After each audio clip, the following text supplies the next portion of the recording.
नमस्कार, मैं डॉक्टर शुक्ला मनोरमा आपका स्वागत करती हूँ। तो जेट एग्जाम के लिए मोस्ट इम्पोर्टेंट 10 प्रश्न पर डिस्कस करते हैं।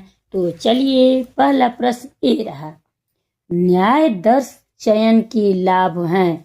ऑप्शन सुनिएगा, सत्यता का ज्ञान, बी ऑप्शन में है शक्ति की बचत, सी ऑप्शन में है समय एवं धन की बचत और डी ऑप्शन में है ये सभी। चलिए आप लोग बताइए इसका आंसर कौन सही है। तो इसका आंसर डी सही है, ये सभी सत्य हैं। अब प्रश्न नंबर दूसरा ए रहा, प्रयोगात्मक अनुसंधान में कौन सी प्रक्रिया की आवश्यकता नहीं होती है। ऑप्शन सुनिएगा, ए है नियंत्रण, बी है कार्य साधन, सी है अवलोकन और डी है सामग्री विश्लेषण। बताइए आप लोग, बताइए, लाइक सब्सक्राइब करते जाइएगा। बताइए, इसका दूसरा का आंसर डी सही है, सामग्री विश्लेषण। अब प्रश्न नंबर तीसरा ए रहा, ऐतिहासिक सामग्री के स्रोतों में सम्मिलित नहीं की जाती है।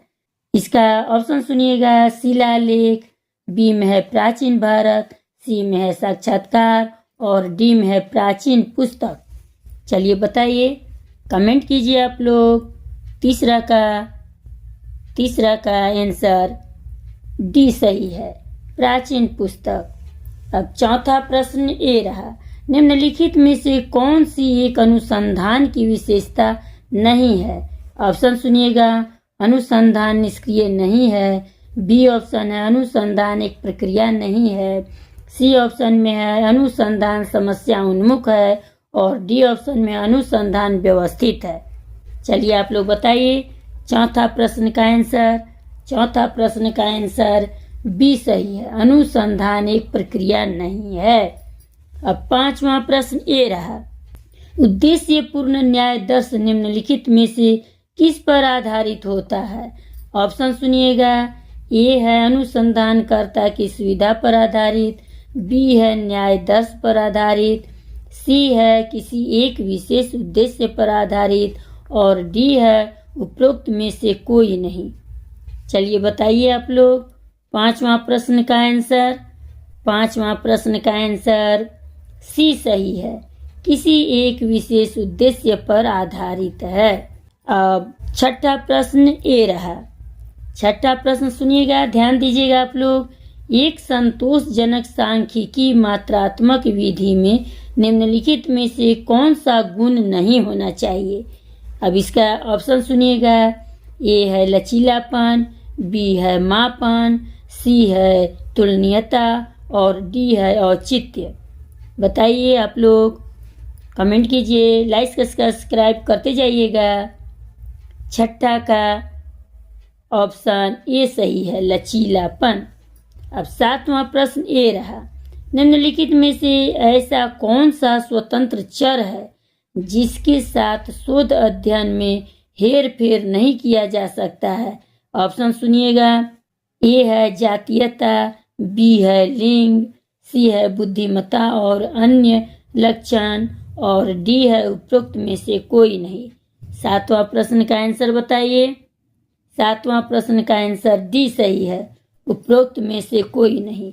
न जातीयता है, न लिंग है, न बुद्धिमत्ता और अन्य लक्षण है, इसीलिए इसका डी ऑप्शन सही है, उपरोक्त में से कोई नहीं। आठवां प्रश्न ये रहा, जब जनसंख्या सीमित हो तो कौन सी तकनीकी अपनाई जाती है। ऑप्शन सुनिएगा, ए है स्वदेश्य प्रतिचयन तकनीकी, बी है क्षेत्र प्रतिचयन तकनीकी, सी है क्रमबद्ध प्रतिचयन तकनीकी और डी है इनमें से कोई नहीं।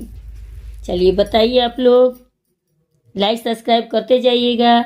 आठवां प्रश्न का आंसर सी सही है, क्रमबद्ध प्रतिचयन तकनीकी।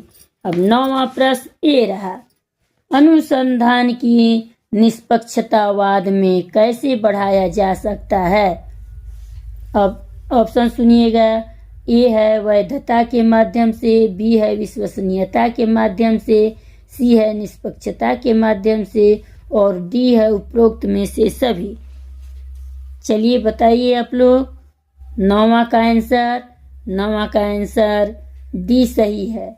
वैधता के माध्यम से, विश्वसनीयता के माध्यम से और निष्पक्षता के माध्यम से, इसीलिए डी ऑप्शन उपरोक्त सभी सही है। अब 10वां और लास्ट क्वेश्चन ए रहा, ऐतिहासिक अनुसंधान के उद्देश्य क्या हैं? ए ऑप्शन सुनिएगा, भूतकालीन तथ्यों के प्रति जिज्ञासा। बी ऑप्शन में है शिक्षा, मनोविज्ञान अथवा सामाजिक विज्ञानों में चिंतन को नई दिशा देना। सी ऑप्शन में है भूत के आधार पर वर्तमान को समझना। और डी ऑप्शन में है उपरोक्त में से सभी। बताइए आप लोग, कमेंट कीजिए आप लोग। 10वां का उपरोक्त सभी सही आंसर है। इसमें ए भूतकालीन तथ्यों के प्रति जिज्ञासा भी है, शिक्षा, मनोविज्ञान अथवा सामाजिक विज्ञानों के चिंतन को नई दिशा देना भी है, भूत के आधार पर वर्तमान को समझना, ये भी सही है। इसीलिए इसका डी उपरोक्त सभी सही है। लाइक सब्सक्राइब करते जाइएगा।